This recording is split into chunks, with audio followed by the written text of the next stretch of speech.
Caught this decent sized bass on a 1/8 ounce shaky head with the big bite baits worm.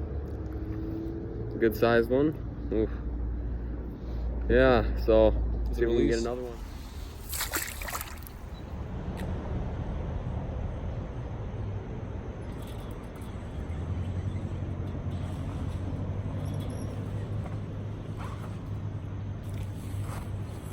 Switched up to the jig. Caught a littler one, but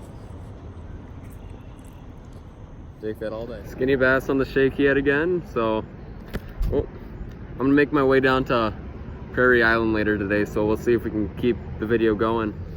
Another shaky head bass. It's starting to rain now, so like I said before, we'll go down to Prairie Island with Nathan and see if we can keep the video going.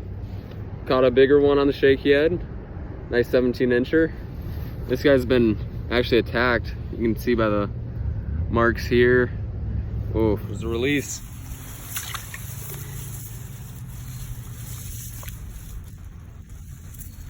There he goes.